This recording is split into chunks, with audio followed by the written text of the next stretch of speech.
numéro 6.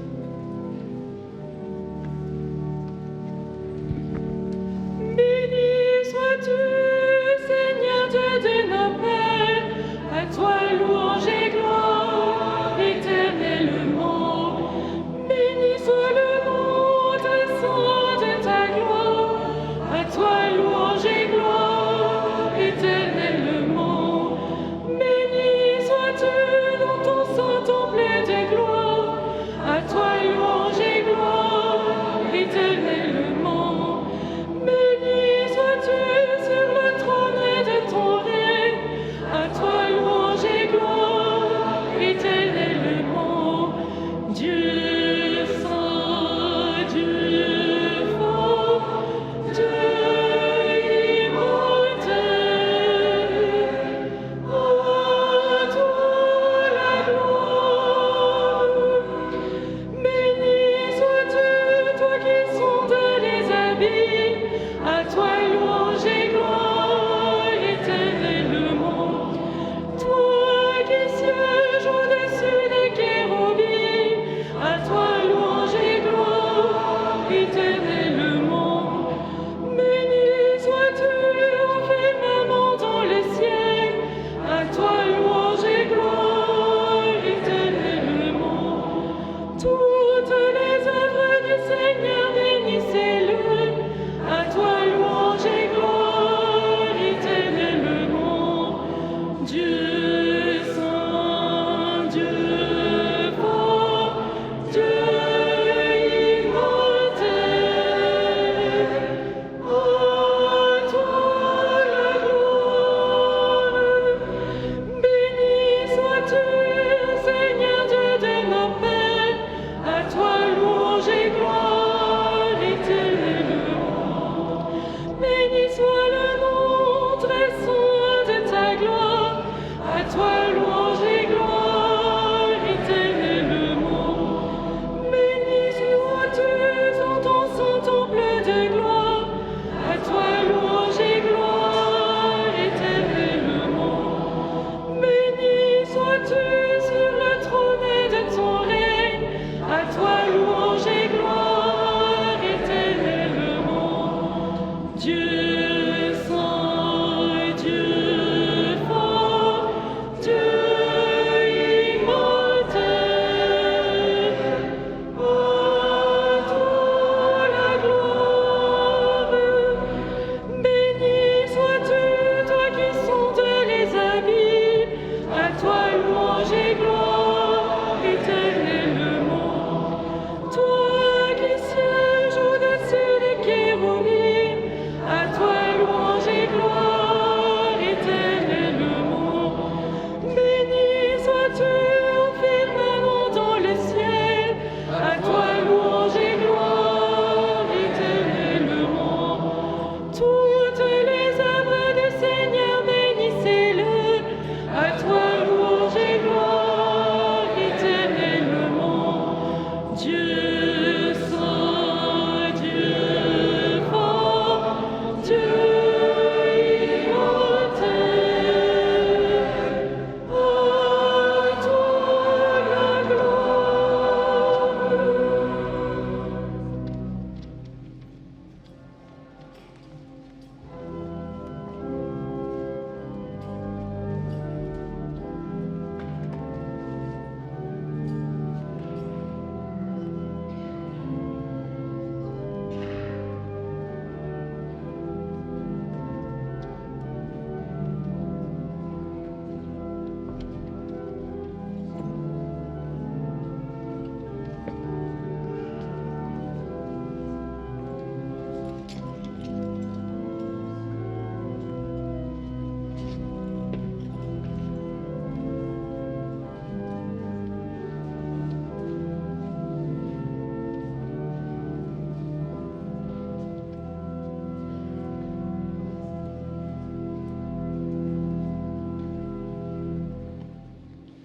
Au nom de Monseigneur Bertrand, évêque de Pontoise, je voulais au début de cette messe vous accueillir, Monseigneur Blanchet.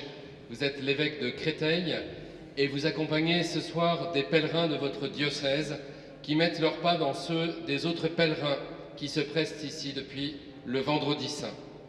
Chacun fait ici l'expérience de l'amour de Dieu livré une fois pour toutes. La Sainte Tunique est un message paradoxal. Tunique de la Passion, elle emplit pourtant nos cœurs de joie. Pourquoi? Parce que Jésus, dans sa Passion, se manifeste victorieux. Chacun repart avec ce qui est votre devise épiscopale, « Mets ta joie dans le Seigneur ». En ce temps si spécial pour l'Église catholique, nous allons célébrer la messe en prenant la messe pour l'élection du pape. Chacun vient ici avec beaucoup d'intention dans son cœur. Je me permets d'en rajouter une plus personnelle, une action de grâce pour les 59 ans de mariage de mes parents ici présents. J'accueille aussi le groupe interparlementaire chrétien et une délégation de la 75e promotion de l'IHEDN. Monseigneur, bienvenue à vous. Merci, nous venons très nombreux ce soir. Je suis vraiment très impressionné par cette foule qui s'avance pour se recueillir devant cette tunique extraordinaire. Nous venons ici avec la chance d'approcher physiquement, mais sans doute aussi avec beaucoup de personnes qui nous savent présents dans ce pèlerinage et qui se confient à notre prière, que nous puissions entrer en célébration au cœur de cette foule que le Seigneur veut rassembler, pour laquelle il a donné sa vie. Au nom du Père, du Fils et du Saint-Esprit, Amen. La paix soit avec vous.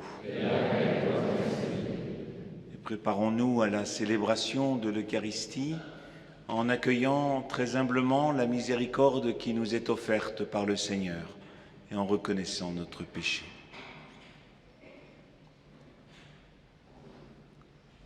Je confesse à Dieu Tout-Puissant. Je reconnais mon frères et sœurs que j'ai péché en pensée, en parole, par action et par omission. Oui, j'ai vraiment péché. C'est pourquoi je supplie la bienheureuse Vierge Marie, les anges et tous les saints, et vous aussi, frères et sœurs, de prier pour moi, le Seigneur notre Dieu. Que Dieu Tout-Puissant nous fasse miséricorde, qu'il nous pardonne nos péchés et nous conduise à la vie éternelle.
Prions le Seigneur. Pasteur éternel, notre Dieu, toi qui gouvernes ton peuple et ne cesses de veiller sur lui, accorde à ton Église dans ton immense bonté le pasteur qui saura te plaire par sa sainteté et nous soutiendra avec sollicitude et vigilance. Par Jésus-Christ, ton Fils, notre Seigneur, qui vit et règne avec toi dans l'unité du Saint-Esprit, Dieu pour les siècles des siècles.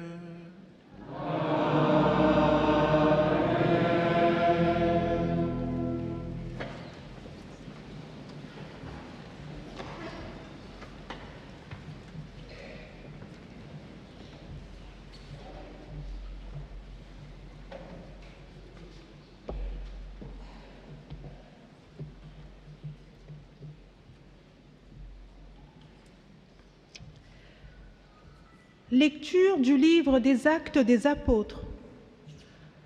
En ces jours-là, Étienne disait au peuple, aux anciens et aux scribes, « Vous qui avez la nuque raide, vous dont le cœur et les oreilles sont fermés à l'alliance, depuis toujours vous résistez à l'Esprit Saint. Vous êtes bien comme vos pères. Y a-t-il un prophète que vos pères n'aient pas persécuté? Ils ont même tué ceux qui annonçaient d'avance la venue du juste. Celui-là que maintenant vous venez de livrer et d'assassiner. Vous qui avez reçu la loi sur ordre des anges, vous ne l'avez pas observé. Ceux qui écoutaient ce discours avaient le cœur exaspéré et grinçaient des dents contre Étienne. Mais lui, rempli de l'Esprit Saint, fixait le ciel du regard. Il vit la gloire de Dieu et Jésus debout à la droite de Dieu. Il déclara, « Voici que je contemple les cieux ouverts et le Fils de l'homme debout à la droite de Dieu. » Alors, ils poussèrent de grands cris et ils se bouchèrent les oreilles. Tous ensemble, ils se précipitèrent sur lui, l'entraînèrent hors de la ville et se mirent à le lapider. Les témoins avaient déposé leurs vêtements aux pieds d'un jeune homme appelé Saül. Étienne, pendant qu'on le lapidait, priait ainsi. « Seigneur Jésus, reçois mon esprit. » Puis, se mettant à genoux, il s'écria d'une voix forte, « Seigneur, ne leur compte pas ce péché. » Et après cette parole, il s'endormit dans la mort. Quant à Saül, il approuvait ce meurtre. Parole du Seigneur.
Le Seigneur soit avec vous.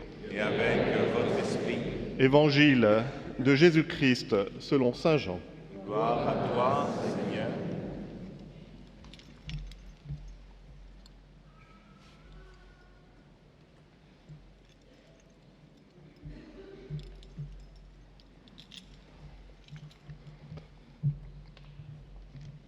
En ce temps-là, la foule dit à Jésus, « Quel signe vas-tu accomplir pour que nous puissions le voir et te croire? Quelle œuvre vas-tu faire? Au désert, nos pères ont mangé la manne, comme dit l'Écriture.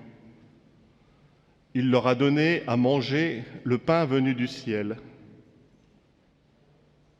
Jésus leur répondit, « Amen, amen, je vous le dis, ce n'est pas Moïse qui vous a donné le pain venu du ciel. C'est mon Père qui vous donne le vrai pain venu du ciel. Car le pain de Dieu, c'est celui qui descend du ciel et qui donne la vie au monde. » Ils lui dirent alors, « Seigneur, donne-nous de ce pain-là. » Jésus leur répondit, « Moi, je suis le pain de la vie. Celui qui vient à moi n'aura jamais faim. Celui qui croit en moi n'aura jamais soif. »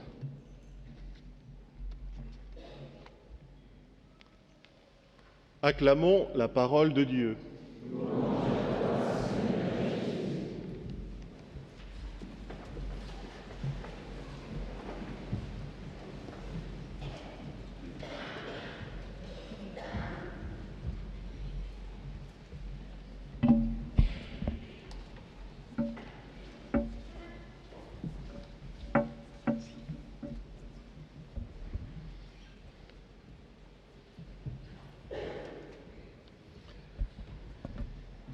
Frères et sœurs, nous entendons, alors que nous voyons la tunique du Christ dans sa passion devant nous, nous entendons et nous participons à cet échange entre Jésus et la foule, sur cette méprise de la foule. Qu'est-ce qui nourrit vraiment? Nous nous rappelons que Jésus avait multiplié les pains alors qu'il en manquait et qu'il était en train de nourrir la foule de sa parole. Et nous comprenons bien combien cette méprise était toute naturelle. Alors Jésus fait réfléchir sur ce qui nourrit vraiment. Pourquoi le cherchent-ils? Pourquoi ont-ils été de l'autre côté du lac pour le retrouver? Pour le pain qui demeure pour la vie naturelle que nous avons et par laquelle nous savons que nous allons mourir, ou bien pour un autre pain qui est celui qu'il nous donne, le pain de vie. Et j'aime pour ma part ce réflexe de la foule, entendant ce que Jésus dit, le pain de Dieu, c'est celui qui descend du ciel et qui donne la vie au monde. Ils lui dirent alors, « Seigneur, donne-nous toujours de ce pain-là. » Et combien nous en sommes, combien nous le comprenons. Mais tout au long de ce discours sur le pain de vie, Jésus va devoir être très pédagogue pour ouvrir petit à petit les esprits, faire comprendre quel est donc ce pain de vie, ce pain qui rassasie, qui nourrit, qui donne la vie au monde, qui donne la vie éternelle.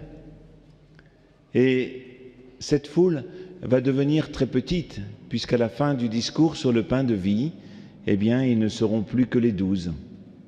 Et au milieu d'eux, Pierre, qui aura cette parole, « Seigneur Jésus, à qui irions-nous? Tu as les paroles de la vie éternelle. » On sent même le débat qui a habité le cœur de Pierre.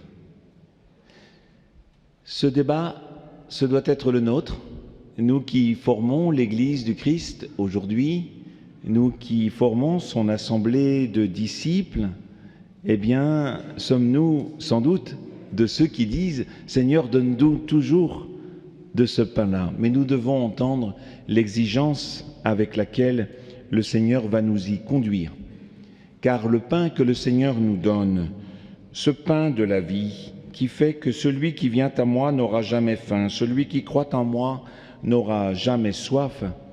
Ce pain-là, ce pain qui donne de la vie, c'est celui de la charité et qui demande notre adhésion, notre entrée. Ce n'est pas un pain qu'on mange de l'extérieur de nous-mêmes, c'est un pain qu'il nous faut consommer de l'intérieur de nous-mêmes. C'est un pain qui prend toute notre existence. Nous pourrions rêver, peut-être la foule rêvait, d'avoir ce pain de vie qui nous fait demeurer en vie éternelle comme cela, comme une sorte de nourriture magique qu'il nous faudrait consommer. Mais il n'en est rien, et Jésus va nous l'indiquer par sa vie offerte pour que nous ayons la vie et la vie en abondance. Ce pain-là, nous pouvons en consommer, nous pouvons le manger, nous pouvons en vivre, si nous-mêmes nous y entrons de toute notre existence, si nous entrons dans le chemin de celui qui nous indique « Moi, je suis le pain de vie, de la vie, celui qui vient à moi n'aura jamais faim. » Ainsi, cette parole et ce discours sur le pain de vie, il nous faut le relier avec tout ce qui évoque la vie dans l'Évangile selon saint Jean et dans les épîtres joanniques. Celui qui aime est déjà passé de la mort à la vie, nous dit Jésus. Celui qui aime, ce qui nous fait demeurer en vie, ce qui nous tient en vie, c'est la charité. J'allais dire, rien que la charité. Mais peut-être est-ce là ce qui est difficile et ce qui est si coûteux, avec un prix immense. La Sainte Tunique nous évoque ce prix immense de la charité, de la vie offerte par amour pur, gratuit, pour nous et pour le Père. Voici la vie qu'annonce Jésus. La charité est la vie et c'est la seule vertu qui demeure entre foi, espérance, charité, puisque nous sommes dans ce jubilé qui nous fait réfléchir à l'espérance et qui nous la fait demander. La charité est supérieure parce qu'elle est la vie. La charité nous fait vivre pour l'éternité. La Sainte Tunique est quelque part cette tunique de la charité et elle en est l'expression concrète de l'amour de Dieu. Nous pourrions dire que Dieu a tant aimé le monde qu'il a donné sa vie pour nous, comme nous l'entendons dans l'Évangile, mais le recevoir un peu comme une idée, comme quelque chose d'un peu extérieur, une sorte de règle du monde qui nous faudrait contempler, mais dans laquelle nous ne serions pas embarqués nous-mêmes.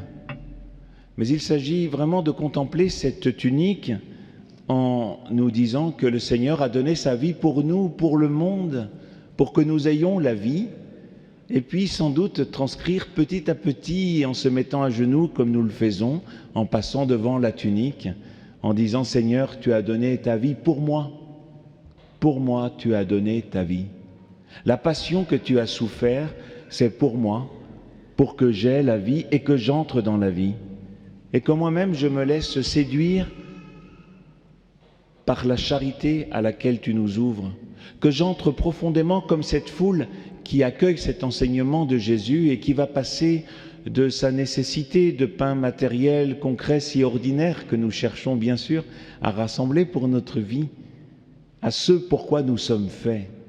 Et nous sommes faits pour aimer, nous sommes faits pour vivre dans l'éternité et nous en avons tous les moyens par la charité qui est là, à portée de notre cœur.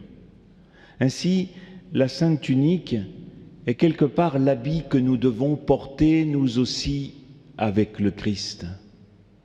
La Sainte Tunique doit être notre vêtement à nous aussi. Peut-être que dans la première lecture que nous avons entendue, qui nous évoque le martyre d'Étienne et qui nous parle de ce vêtement qui a été déposé au pied de Saül, de Saul, peut-être avons-nous cette suggestion-là d'un vêtement d'Étienne qui était le même, si nous y percevons la vie offerte et donnée intégralement, qui peut-être était le même que celui de Jésus. Et de la même façon, nous aussi, nous sommes invités à porter ce même vêtement. Mais c'est un vêtement qui est porté à l'intérieur de nous-mêmes. Jésus en a été dépouillé, mais l'intérieur de lui-même est demeuré dans cette offrande. Ainsi, nous-mêmes, notre habit de baptême, notre habit de charité, il est intérieur, il n'est pas extérieur. Il n'est pas un habit dont on se dépouille si c'est vraiment la charité, mais au contraire, il est ce qui demeure vivant en nous. Nous pouvons nous rappeler cette parole de saint Paul dans la lettre aux Romains. « Je vous exhorte, frères, par la tendresse de Dieu, à lui présenter votre corps, votre personne tout entière, en sacrifice vivant, saint, capable de plaire à Dieu. C'est là, pour vous, la juste manière de lui rendre un culte. Ne prenez pas pour modèle le monde présent, mais transformez-vous en renouvelant votre façon de penser pour discerner quelle est la volonté de Dieu, ce qui est bon, ce qui est capable de lui plaire, ce qui est parfait. Entrez dans cette offrande pour vos frères et sœurs et pour Dieu, c'est là le culte véritable. Alors si nous repensons à cet habit de noces que nous devons porter au jour du repas, puisque nous sommes invités à ce repas de noces, ce repas de vie dans lequel le pain qui est donné à consommer nous garde en vie pour l'éternité, eh bien peut-être avons-nous à reprendre très simplement notre vie ordinaire et à réfléchir là où la charité est la règle qui me conduit, là où peut-être je résiste à cette charité. Le père Christian de Sergé, qui était le père abbé du monastère de Tibérine, avait cette parole qui était donc au jeudi saint de l'année où ils sont morts, en offrant leur vie. Et il avait eu cette parole en disant que prendre un tablier comme Jésus, cela peut être aussi grave et solennel que le don de la vie. Et vice-versa, donner sa vie peut être aussi simple que de prendre un tablier. Voilà une parole qui nous met en résonance l'acte d'offrande suprême avec notre offrande toute ordinaire, dans la vie toute ordinaire qui est la nôtre. Cette charité qui est à mettre en œuvre peut-être dans le bus, dans le métro, cette charité qui est à mettre en œuvre dans la rue, simplement par attention à ceux à côté de qui nous marchons. Cette charité que nous mettons en œuvre dans nos familles, en préparant le repas, en faisant la vaisselle, en donnant le coup de balai. Cette charité que nous avons à mettre en œuvre dans notre vie professionnelle, dans notre façon d'exercer notre métier pour les autres. Cette charité que nous avons à mettre en œuvre aussi dans l'engagement politique. Pie XI disait que la forme la plus haute de la charité, c'est l'engagement politique, puisqu'il concerne le bien commun, le bien de tous. Il y a là une offrande spécifique. On peut le décliner dans toutes nos vies, nous-mêmes qui sommes prêtres, évêques. Il ne suffit pas d'être prêtre, évêque, il faut entrer dans le don de notre vie, par amour de nos frères, de nos sœurs et par amour de Dieu. Ce chemin-là nous est proposé et la tunique de Jésus est aussi celle que nous devons porter, mais à porter joyeusement. Jésus, bien sûr, les images de la Passion nous viennent immédiatement à l'esprit lorsque nous entrons dans cette basilique. Mais il s'agit de se rappeler une parole qu'il a posée très antérieurement, parole du bon pasteur. « Personne ne prend ma vie, c'est moi qui la donne. » Et c'est là où le Seigneur est resté libre jusqu'au bout. Cette liberté, frères et sœurs, elle nous est offerte. On ne peut donner qu'en étant libre, qu'en disant « je donne, j'offre mon temps, j'offre ma vie, j'offre ». Et c'est ce que le Seigneur nous invite à vivre pour que nous vivions éternellement. Alors oui, Seigneur, si c'est ce pain-là que tu nous présentes, eh bien nous pouvons dire avec la foule, Seigneur, donne-nous toujours de ce pain-là, et nous n'aurons plus jamais faim, nous n'aurons plus jamais soif. Amen.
Priez, frères et sœurs, que mon sacrifice...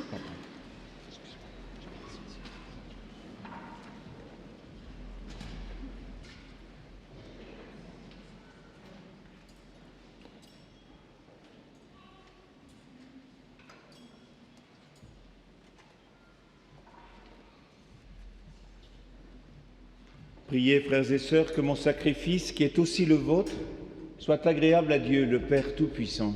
Que le Seigneur reçoive de vos mains ce sacrifice à la louange et à la gloire de son nom, pour notre bien et celui de tous. Seigneur, Dieu de majesté, par le sacrifice que nous t'offrons avec respect, que ton immense amour nous obtienne la joie d'avoir à la tête de la Sainte Église un pasteur qui te plaise, par le Christ, notre Seigneur.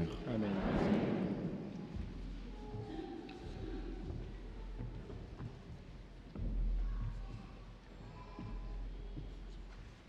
Le Seigneur soit avec vous. Et avec votre esprit. Élevons notre cœur. Nous le tournons vers le Seigneur. Rendons grâce au Seigneur notre Dieu. Cela est juste et bon. Vraiment, il est juste et bon pour ta gloire et notre salut de te louer, Seigneur, en tout temps, mais plus encore de te glorifier en ces jours où le Christ, notre Pâque, a été immolé. Il ne cesse pas de s'offrir pour nous et demeure éternellement notre défenseur auprès de toi. Immolé, il a vaincu la mort.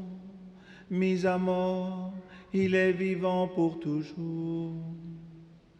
C'est pourquoi la joie pascale rayonne par tout l'univers.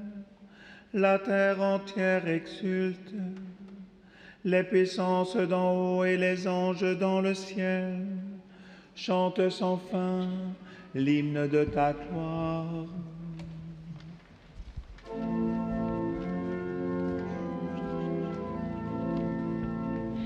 Sanctus, Sanctus, Sanctus Dominus, Dominus Deus Sabaoth.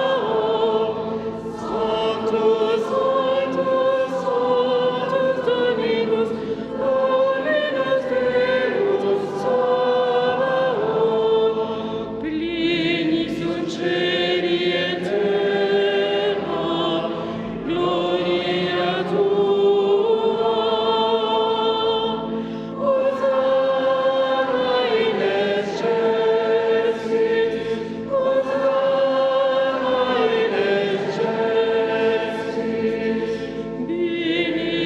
Benedictus qui venit in nomine Domini. Hosanna in excelsis. Hosanna in excelsis.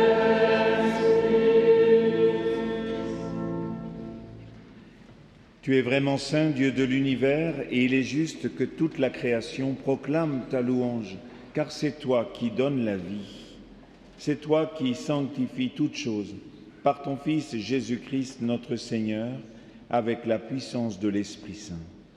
Et tu ne cesses de rassembler ton peuple, afin que du levant au couchant du soleil, une offrande pure soit présentée à ton nom. C'est pourquoi nous te supplions, Seigneur, de consacrer toi-même les offrandes que nous apportons. Sanctifie-les par ton Esprit, pour qu'elles deviennent le corps et le sang de ton Fils, Jésus-Christ notre Seigneur, qui nous a dit de célébrer ce mystère. La nuit même où il fut livré, il prit le pain.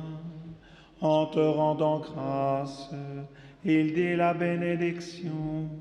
Il rompit le pain et le donna à ses disciples en disant: Prenez et mangez-en tous, Ceci est mon corps livré pour vous.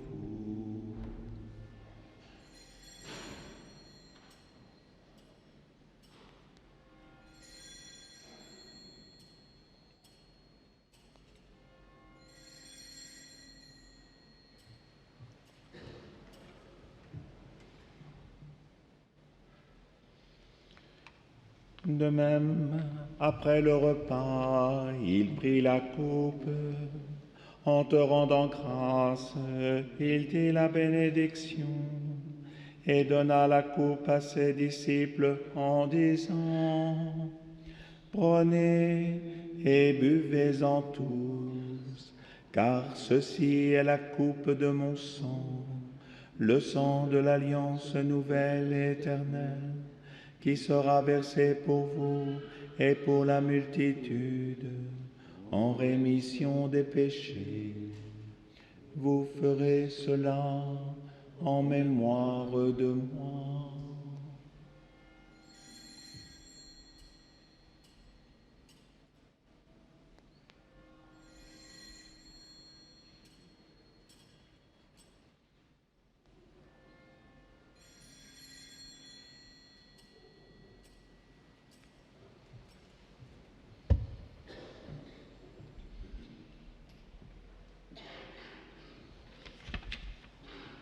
Il est grand le mystère de la foi.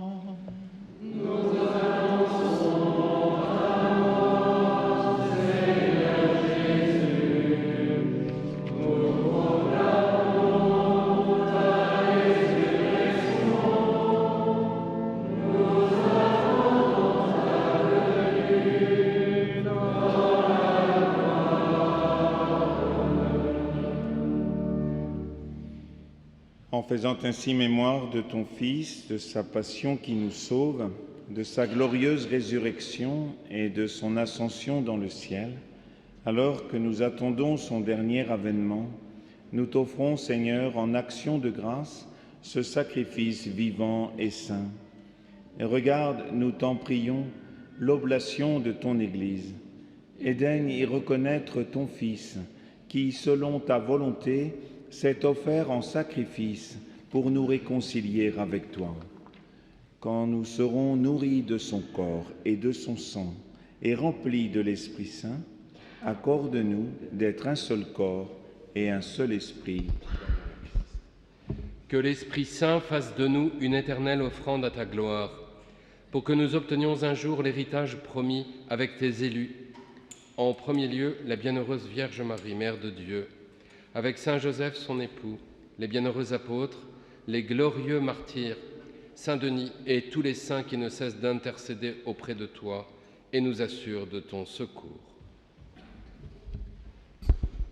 Et maintenant, nous te supplions, Seigneur, par le sacrifice qui nous réconcilie avec toi, étends au monde entier le salut et la paix.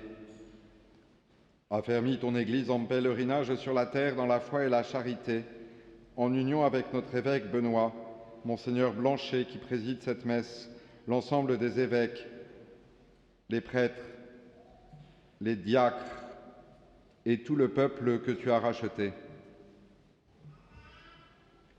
Écoute en ta bonté les prières de ta famille que tu as voulu rassembler devant toi. Dans ta miséricorde, ramène à toi, Père très aimant, tous tes enfants dispersés. Pour nos frères et sœurs défunts et pour tous ceux qui ont quitté ce monde et trouvent grâce devant toi, nous te prions. En ta bienveillance, accueille-les dans ton royaume, où nous espérons être comblés de ta gloire, tous ensemble et pour l'éternité. Par le Christ notre Seigneur, par qui tu donnes au monde toute grâce et tout bien.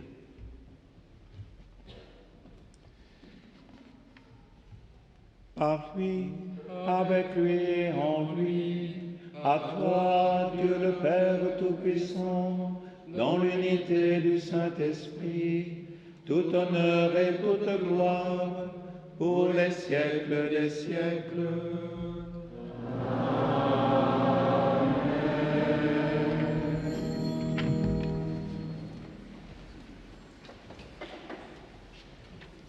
Comme nous l'avons appris du Sauveur et selon son commandement, nous osons dire: Notre Père, qui es aux cieux, que ton nom soit sanctifié, que ton règne vienne, que ta volonté soit faite sur la terre comme au ciel. Donne-nous aujourd'hui notre pain de ce jour. Pardonne-nous nos offenses, comme nous pardonnons aussi à ceux qui nous ont offensés. Et ne nous laisse pas entrer en tentation, mais délivre-nous du mal. Délivre-nous de tout mal, Seigneur, et donne la paix à notre temps. Soutenus par ta miséricorde, nous serons libérés de tout péché, à l'abri en toute épreuve, nous qui attendons que se réalise cette bienheureuse espérance, l'avènement de Jésus-Christ, notre Sauveur.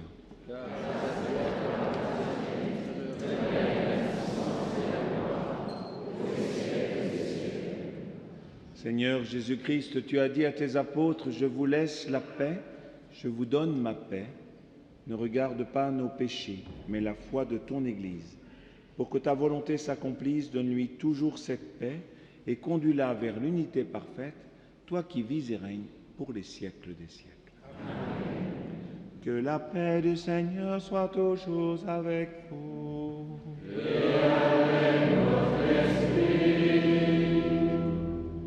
Frères et sœurs, dans la charité du Christ, donnez-vous la paix.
L'Église nous rappelle que pour recevoir en communion le corps du Christ, il faut être baptisé, catholique, avoir reçu sa première communion et s'être confessé.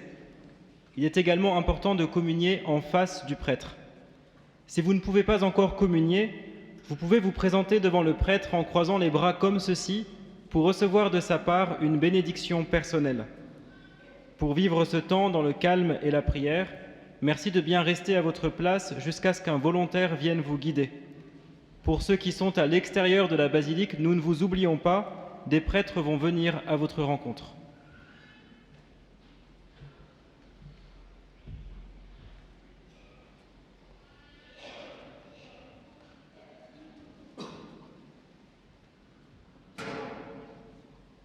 Voici l'agneau de Dieu, voici celui qui enlève les péchés du monde. Heureux les invités au repas des noces de l'agneau. Seigneur, je suis pas digne de ton sang, mais dis seulement ta parole, et je serai guéri.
Rassemblons notre prière.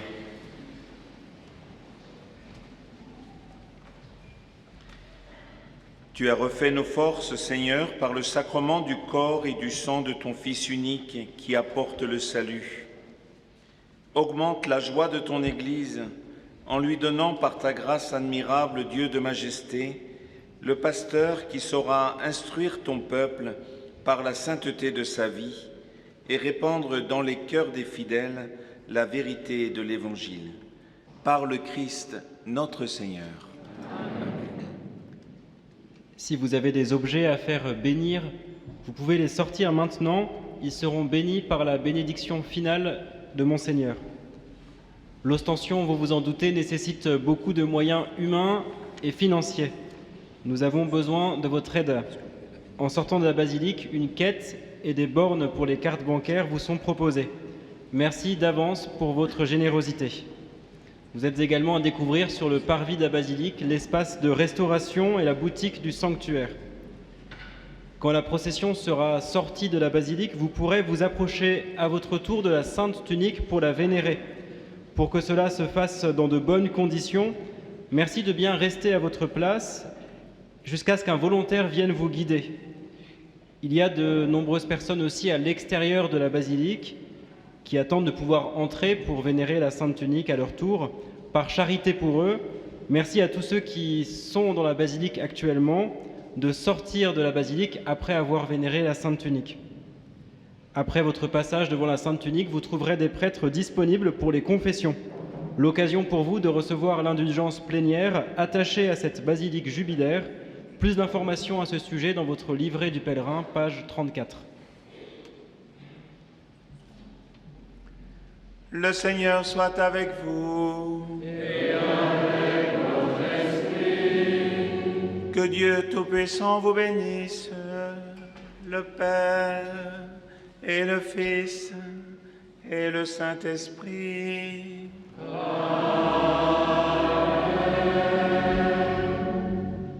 Allez dans la paix de Christ. Alléluia, alléluia. Nous rendons grâce à Dieu. Alléluia.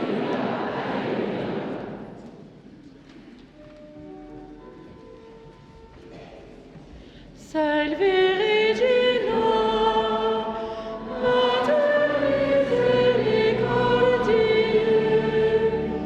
vita dulcedo, et spes nostra salvi. A te clamamus,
ensuite